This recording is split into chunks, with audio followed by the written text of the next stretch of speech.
ጋሽ ደረጀ ለልጁን እንዴት ማስተማር እንዳለበት አሁን ካለችበት ሁኔታ ተምራ እንድትወጣ ያደረገው ነገር እውነት ለመናገር እጅግ በጣም ደስ የሚለው። አዎ እንደዚህ በጥበብ ማለት ነው።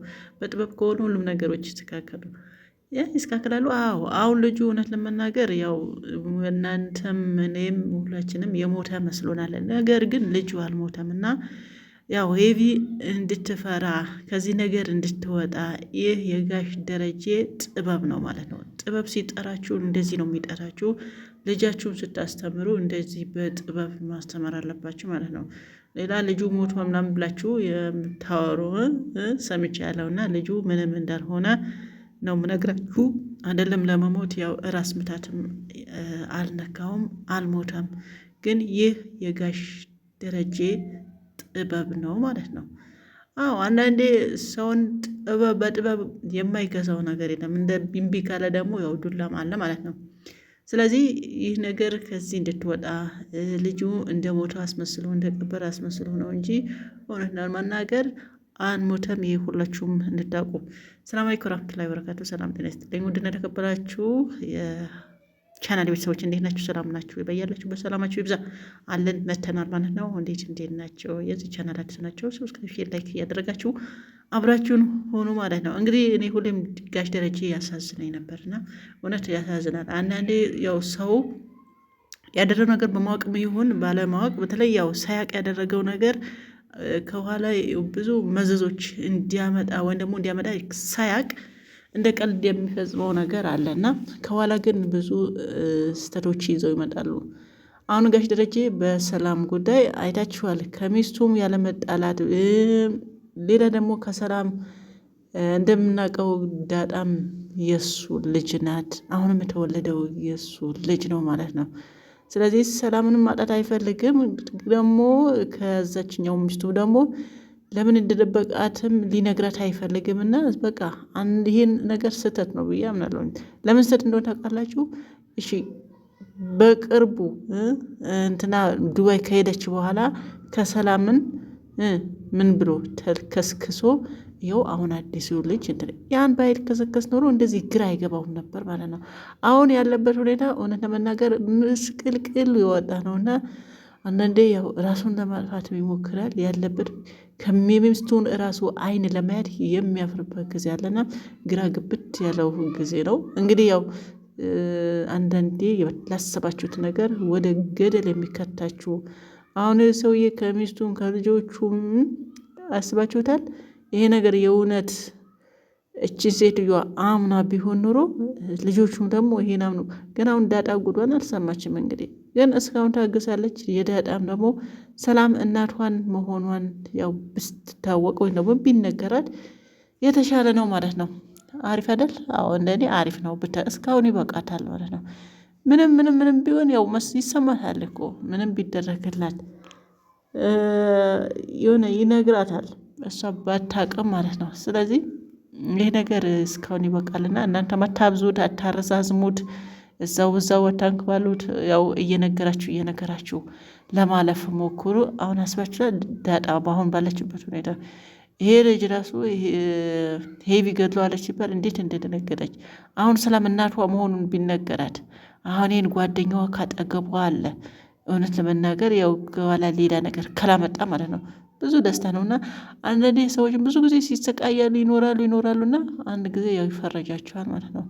አንዳንዴ ደግሞ እስከ ጥግ ለምንድን ነው እኔ ምንም እስካሁን ነገር የለም ሀቅ የለኝም ብሎ እስከሚያማርር ድረስ የሚደርሱ እስከ ጥግ የሚሄዱ አሁን ስለ ዳጣ እንደዛ እያደረጋችሁ ነውና በይና ክላማራችሁ ልትሉ ትችላላችሁ። የግድ ማማመር ሳይሆን በቃ እውነቱ ልታቅ ይገባል። አስረዳት። እስካሁን ያለውን ይበቃል። ሰላም የሷን እናት መሆኑን ያው እንደሆነ አለማወቅዋ አያችሁ አይደል? ሰላም በሰላም ተገላገለችው ይችላል። አንተ አሁን ስለሱ ነው የምትጠይቀኝ? ስለሞቱ ልጅ አውራለችው። ይሄ እናቷን መሆኗን ብታቅ ኖሮ አስባችሁታል ምን እንደሚሰማል ማለት ነው። ምናልባት አሁን ያው እውነት እንመናገር አታውቅም ትችላለች፣ እውነትም አታውቅም። ስለዚህ ይህ ነገር መነገር አለባት።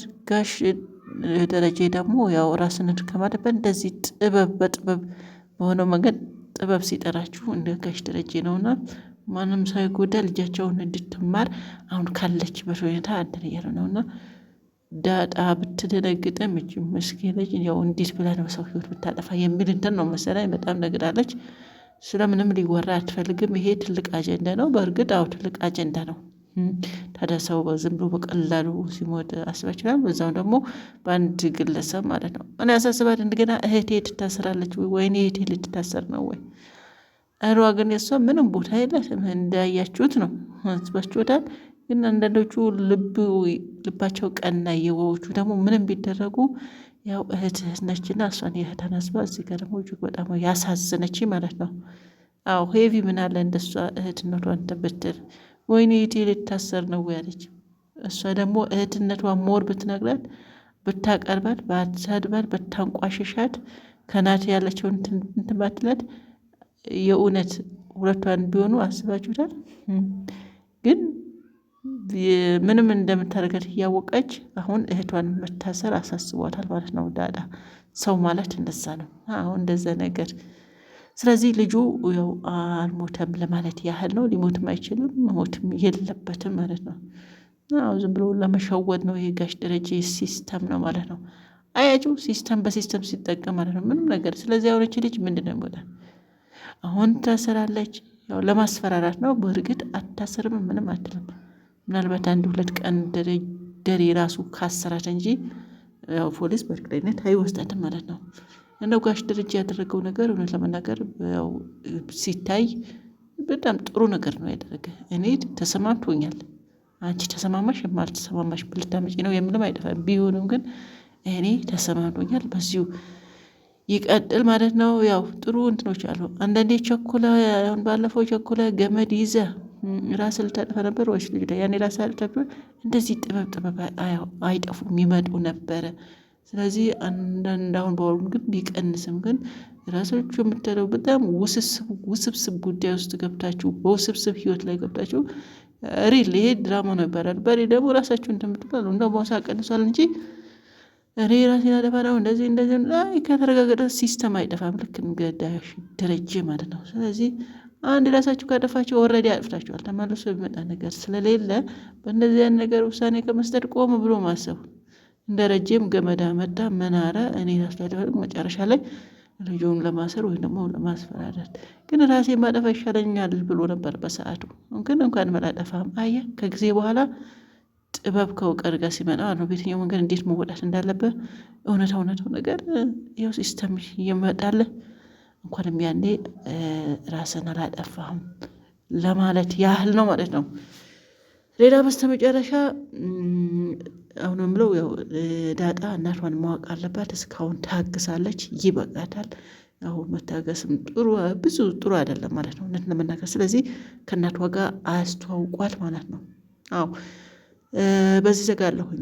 እንደ ጋሽ ደረጃ አባት እንግዲህ ያው አባቶች ልጆቻቸውን በእነዚህ በሲስተም ከመደብደብ ምንም ከማለት በሲስተም በእንደዚህ አይነት ሁኔታ ብትሉ የተሻለ ነው ማለት ነው።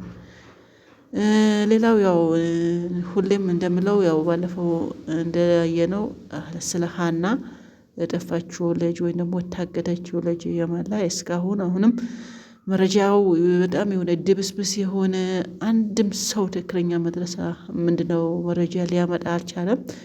ስለዚህ ልጅቷ በጣም ታሳዝናለች። በዚህ አጋጣሚ ደላለም የሆናችሁ በዛ መንገድም ያለፋችሁ ምንም ወድም ደረጃ ያላችሁ እቺ ልጅ ምነው እሷ በአሁኑ ሰዓት ደግሞ ምንድነው አሉ ብዙ ሰው አይደለም ወይ ያለቀው ምንድነው እሷን ትኩረት ተደረገ የሚልም አለና ያው አርቋል ትክክል። ነገር ግን በቃ ትኩረት በተደረገበት ነገር እናንተ አትከስሩም። የምታውቁት መረጃ እየሰጣችሁ ልጅቷ ካለችበት መውጣት ነው። እንዳልሞተች ደግሞ ያው ብዙ መረጃ ወጥቷል። ይሄን እርግጠኛ ነን ማለት ነው ብቻ ሳይሆን ሁሉም። ስለዚህ በየትኛውም በኩል ይሁን በየትኛው በኩል ልጅቷ የምትወጣበት መንገድ አመቻቹ። 3 ቀን 4 ቀን ተሰብስባችሁ ዝም ብላችሁ ከባዶ አትበተኑ። 50,000 ሰው 40,000 ሰው ይዛችሁ ያለ ምንም አንድ ኤቪደንስ መረጃ ሳይኖራችሁ የምትበተኑ ይኸው ሳምንት ሞልቷል። ስለዚህ ተሰብስቦ በመጮህ ሳይሆን ውስጥ በውስጥ የቤት ስራ መስራት ነው። እናንተ ችግራችሁ ብዙ ነገር አደባባይ ታወሩትና ከዛ በኋላ አጀንዳችሁ ይሰረቃል ማለት ነው። አዎ ትግሉ ይሰረቃል። ደላላው እኮ ቁጭ ብሎ እየሰማችሁ ነው። እናንተ ከዚህ ምን ወጣ ምን ገባ እያላችሁ ስለዚህቷ የሰማችሁትን ኢንፎርሜሽን የመን ድንበርም ካሉ ሰዎች ተቀብሎ የሚሰጣችሁ መረጃዎች ሊቭ ላይ መታችሁ ታወራላችሁ። ትግሉ ተጠልፏል። ደላሎቹ ደግሞ ሌላ መፍትሄ ይፈልጋሉ። ያለው ነገር ይሄ ነው። በውስጥ ጨርሱ ለማለት ነው። ሰላማችሁ ይብዛ። ባይ ባይ።